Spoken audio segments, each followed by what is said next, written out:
কিন্তু যারা মহাপুরুষ হয়ে থাকে তারা প্রতি উত্তর কোনোদিনও করবে। আজকে সনকাদি ঋষিকে অভিশাপ দিয়ে দিয়েছে মা পার্বতী, দেবাদিদেব মহাদেব এবং মা পার্বতী চলে গিয়েছে।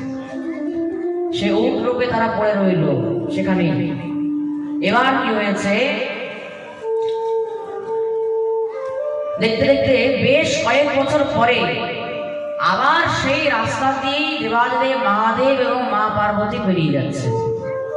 মা পার্বতী দেখলেন কি সেখানে 4টি উট বসে বসে হরিনাম করছে, সৎসঙ্গ করছে। মনের মধ্যে আশ্চর্য হয়ে গেছে, অবাক হয়েছে। মহাদেবকে বললেন, হে নাথ, হে স্বামী, দেখুন দেখুন কি আশ্চর্য। বলে কি হয়েছে? বলে ওই দেখুন এখানে 4টি উট বসে বসে হরিনাম করছে, সৎসঙ্গ করছে। বলে দেবী চিনতে পারছো না এই 4 জনকে? বলে কে এই 4 জন? কে? আমি তো চিনতে পারছি না।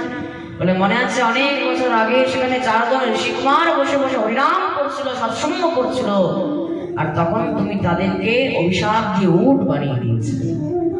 বলে প্রভু, সেটা তো অনেক বছর আগেকার কথা, আর তখন থেকে তারা সেই উট রূপে সৎসঙ্গ করছে, হরি কথা বলছে।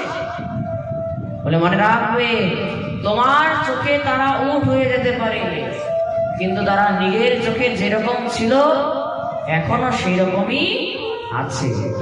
বলো, আর জানো তারা কে? তারা হচ্ছে আমারও বড় ভাই। ব্রহ্মার প্রথম 4 সন্তান হচ্ছে সনকাদি ঋষি, আমারও বড় ভাই। তাহলে আপনি আগে বলেননি কেন? আমি তখনই অপরাধ যে করেছি তার ক্ষমা যাচনা করতাম। বলে জানো আমি কেন বলিনি? আমি শুধুমাত্র সময়ের অপেক্ষা করছিলাম। এই যে তখন যদি বলে দিতাম তাহলে তুমি এখন এই যে জবাবটা পেলে এটা পেতে না, তার জন্য আমি তখন বলিনি, শুধুমাত্র সময়ের অপেক্ষা করেছি। সঙ্গে সঙ্গে মা পার্বতী দৌড়ে চলে গেলেন, দৌড়ে গিয়ে তাদের শ্রী চরণের মধ্যে পড়ে গেলেন, পরিপাত করছেন। সঙ্গে সঙ্গে অভিশাপ ফিরিয়ে নিলেন, হে প্রভু, অনেক বড় অপরাধ হয়ে গেছে, ক্ষমা করে দেন, ক্ষমা করে দেন। কালী ঋষি বলছে, আরে তোমার কি অপরাধ হলো হঠাৎ?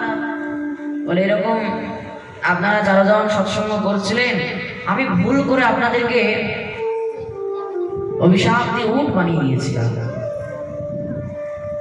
তা অভিশাপ তো ফিরিয়ে নিলাম, তা যে অপরাধ হয়েছে একটু ক্ষমা করে দেন। বলে দেখো, এটাতে তোমার কোনো অপরাধ নেই। বলে কেন? কারণ তুমি আমাদের 4 জনকে অভিশাপ দিয়ে চাই উট বানিয়ে দাও, চাই ঘোড়া বানিয়ে দাও, চাই গাভী বানিয়ে দাও, তাতে আমাদের কোনো যায় আসে না। কেন? বলে আমাদের এখন সবকিছু হচ্ছে হরি কথা, সৎসঙ্গ। হরি কথা ছাড়া আমাদের হৃদয়ের মধ্যে কোনো ভাব নেই। কেন? বলে সনকাদি ঋষির আহার কি না হরি কথা, সনকাদি ঋষির বিহার কি না হরি কথা। হরি কথা ছাড়া না কোনো আহার, না কোনো বিহার। তার জন্য সবসময় হরিনামের মধ্যে থাকতে হবে, 24 ঘন্টা সৎসঙ্গের মধ্যে থাকতে হবে।